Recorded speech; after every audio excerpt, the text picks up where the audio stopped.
Hello guys, मैं ओमकार पाठी। मैं वापस आ गया हूँ फ्रेंच रेवोल्यूशन का सेकंड पार्ट लेके। अगर जिसने फर्स्ट पार्ट का वीडियो नहीं देखा है वो मेरा चैनल में जाके पहला पार्ट का वीडियो देख ले, और लिंक डिस्क्रिप्शन में है वो पहला पार्ट का। अगर आप सेकंड पार्ट पढ़ने से पहले फर्स्ट पार्ट ज़रूर देखिए, जिससे आपको पढ़ने में बहुत आसानी होगी। So let's start our video. हम what we will learn in this video, हम ये चैप्टर में क्या पढ़ेंगे? Struggling to survive subsistence crisis. हम पढ़ेंगे कि सब्सिस्टेंस क्राइसिस क्या है और इसका असर फ्रांस में कैसा हुआ। Growing of middle class family, हम ये टॉपिक में पढ़ेंगे कि मिडिल क्लास फैमिली कैसा उभरती है और वो सोसाइटी को कैसा चेंज करते हैं। जो अपर कास्ट और लोअर कास्ट नहीं करते वो मिडिल क्लास कैसा कर पाते हैं।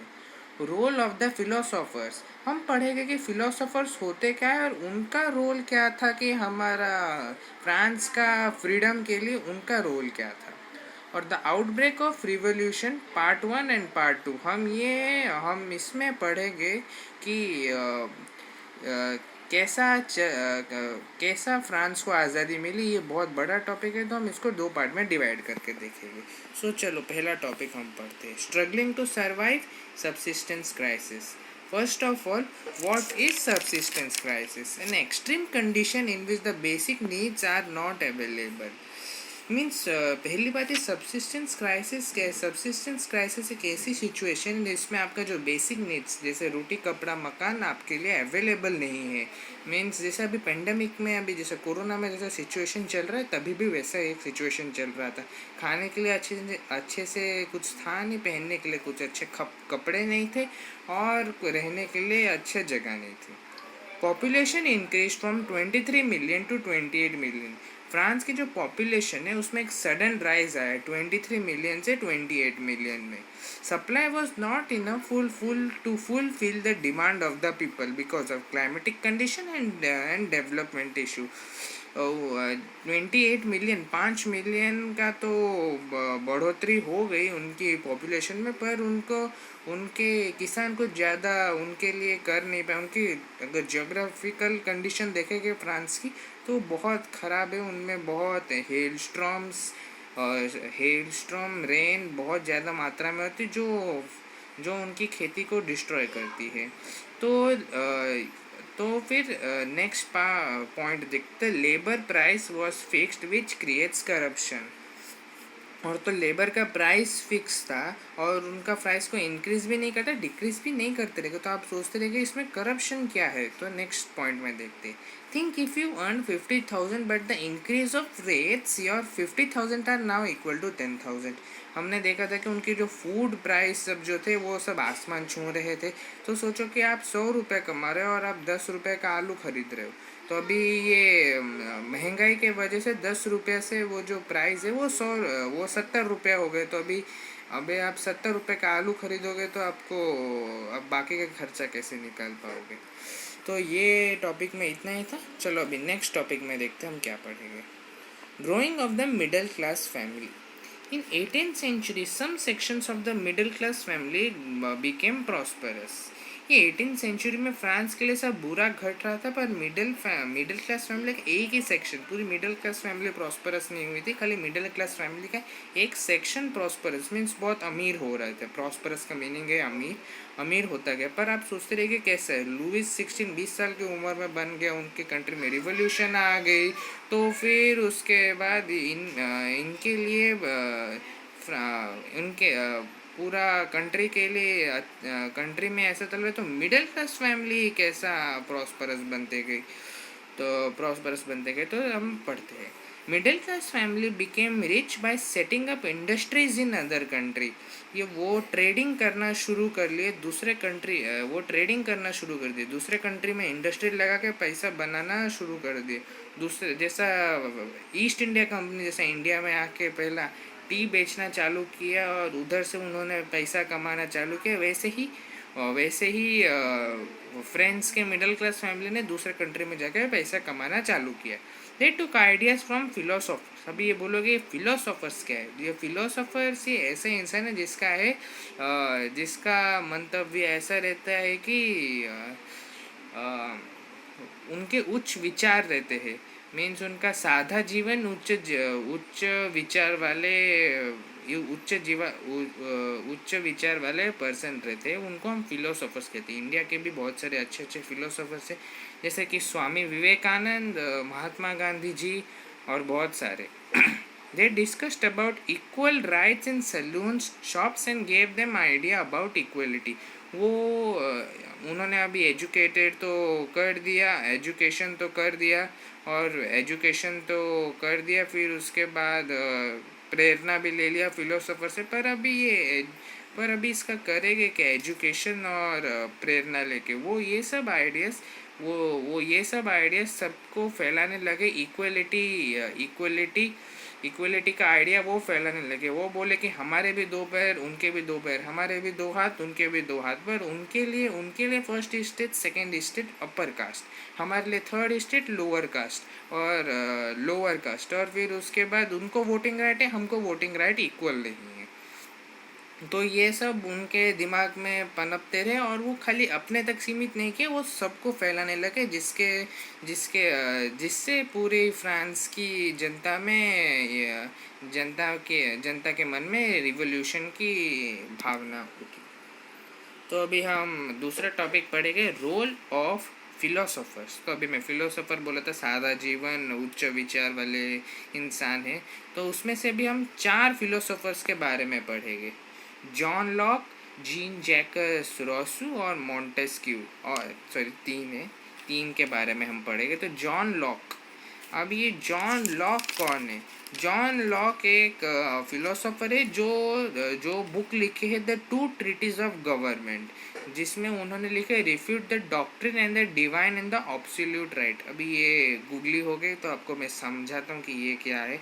जॉन लॉक ने किताब लिखा था जिसका नाम था द 2 ट्रीटीज ऑफ गवर्नमेंट। और ये जो book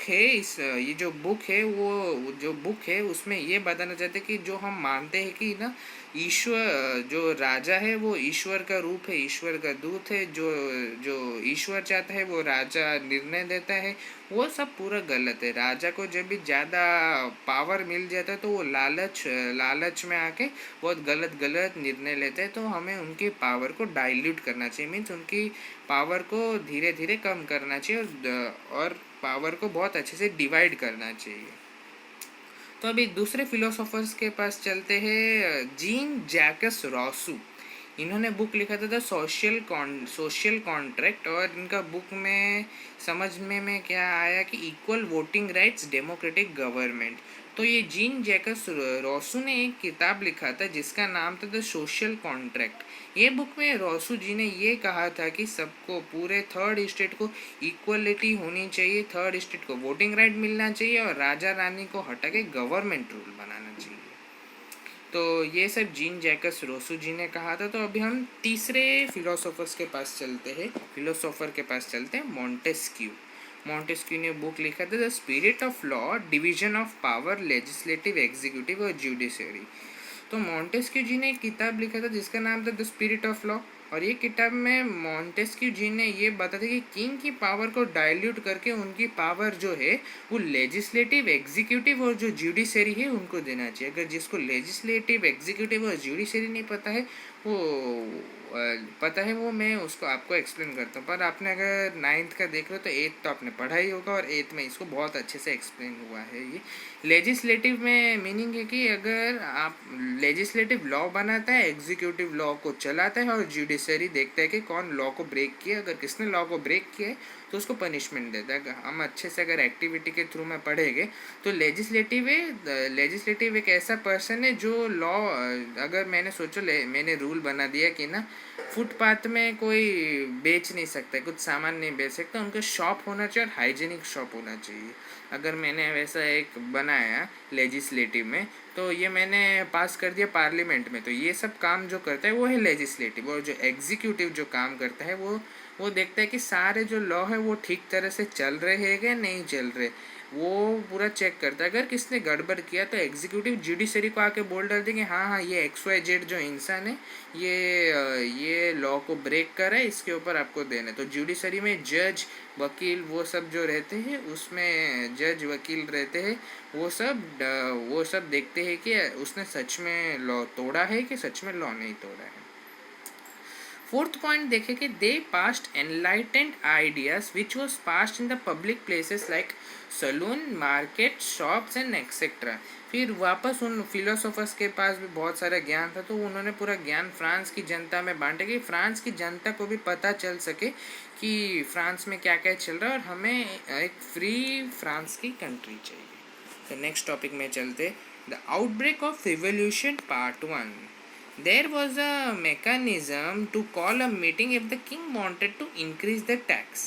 He called the meeting of estate in 5 May 1789. उधर एक रूल था कि अगर आपको अगर टैक्स से रिलेटेड कुछ भी करना है, बढ़ाना है, कम करना है, कम तो कभी करते नहीं थे, कम करने का है तो आपको एक मीटिंग बुलानी पड़ेगी ईस्टेट लोगों की, मीटिंग बुलानी पड़ेगी। तो राजा जी ने ईस्टेट, किंग लुइस 16 ने मीटिंग बुलाई ईस्टेट की 5 मई 1789 को। ये सब जो डेट्स है उसको अच्छे से याद रखना पड़ता है, वो 1 मार्क का क्वेश्चन में जरूर आता है। फिर अभी रूल क्या थे उसके, The rules of voting were unfair. There were 300 representatives from the first and the second estate and 600 representatives from the third estate. But voting was based on the each state have one vote. अभी इनका rule था वो पूर्वजों से चलते आ रहे, पर जो इनका जो रूल था वो बहुत अनफेयर था। मीन्स 300 रिप्रेजेंटेटिव फर्स्ट स्टेट के रहते थे और 300 रिप्रेजेंटेटिव सेकेंड स्टेट के रहते, और जो थर्ड स्टेट के रहते हैं वो 600 रिप्रेजेंटेटिव रहती है। पर सारे जन को वोटिंग राइट नहीं, तीनों स्टेट का एक एक वोट रहता है। मीन्स 300 जन जो भी है उनका भी एक वोटिंग राइट, और 600 जन है उनका भी एक वोटिंग राइट। मीन्स पूरी 90% जो पीपल ऑफ फ्रांस की उनकी एक वोटिंग राइट, और 5% के जो क्लर्जी और नोबेलिटी है उनके लिए भी एक वोटिंग राइट। ये अनफेयर था। The educated third estate people opposed the meeting and told king to give equal voting right. The king denied the proposal, so the third estate left the meeting and went to the tennis court. फिर जो भी educated people थे third state के, उन्होंने बोला कि पहला हमको वोटिंग राइट अच्छे से, तो फिर हम आपके टैक्स के बारे में सोचेंगे। तो राजा जी ने बोला कि ये तो पूर्वजों से चलते आ रहा है, मैं कुछ इसको चेंज नहीं करने वाला है। तो फिर उसके बाद ना वो ये असेंबली को बॉयकॉट करके चले गए और टेनिस कोर्ट में चले गए टेनिस का मैच खेलने के लिए। नहीं, टेनिस का मैच खेलने कैसे जाएंगे? They made a national assembly and drafted a new constitution and told that they would impose it to the king. उन्होंने प्रण ले लिया कि हम नेशनल असेंबली बनाएंगे, कॉन्स्टिट्यूशन लिखेंगे, और ये जो कॉन्स्टिट्यूशन है हम वो किंग पे अप्लाई करेंगे, और हम किंग को बोलेंगे कि आप ये कॉन्स्टिट्यूशन के हिसाब से ही चलो, आप अपने मन मर्जी से ना आप कुछ कर नहीं सकते हो। मीराबाऊ and अब्बेसियस were the persons from the upper estate who supported this movement. मीराबाऊ नाम का एक पर्सन था जो सेकेंड स्टेट का पर्सन था, नोबेलिटी का था, और अब्बेसियस जो पर्सन था वो फर्स्ट स्टेट का एक क्लर्जी था जो ये मूवमेंट को सपोर्ट कर रहे थे। वो चाहे तो इसको अपोज भी कर सकते थे, पर उनको पता था कि ये जो सिस्टम चला रहे हैं वो बहुत अनफेयर है, तो इसलिए उन्होंने थर्ड स्टेट को सपोर्ट किया। The outbreak of revolution part 2। While the National Assembly was making the constitution, the whole France was in turmoil. Means third state का जो कॉन्स्टिट्यूशन बनाने में जो बिजी थी तभी ना फ्रांस की हालत कुछ बहुत अच्छी नहीं थी। उनका हालत एकदम खस्ता थी, अस्त और व्यस्त थी। फ्रांस के लोगों को तो पता चल गया था कि अभी फ्रांस तो आज़ाद होने वाला है, तो वो सारे हाथ में बैनर लेके इंडिया में जैसा रिवॉल्यूशन चल रहा था, सत्याग्रह चल रहा था, वैसे सब लोग फुटपाथ में आगे अपना आज़ादी के लिए मांग करने लगे। The situation was harsh winter, poor harvest, crisis in country, people came in roads, food price touch the sky. अभी उनका हार्श विंटर है, खाने के लिए कुछ है नहीं। फिर ऐसा क्राइसिस चल रहा है, किंग को अपोज कर रहे हैं लोग, पीपल रोड में आके अभी बैनर पकड़ के कर रहे, और जो फूड की प्राइस है वो भी ऊपर चढ़ गई। मीन्स फ्रांस की कुछ हालत इतनी कुछ ठीक नहीं थी। Seeing this, the king ordered the troops to go and make people comfortable. Means ना ये सब देख के ना राजा ने बोला कि अभी मुझे इसको संभालना पड़ेगा, नहीं तो ये कल को आके मुझे मार डालेंगे। तो उन्होंने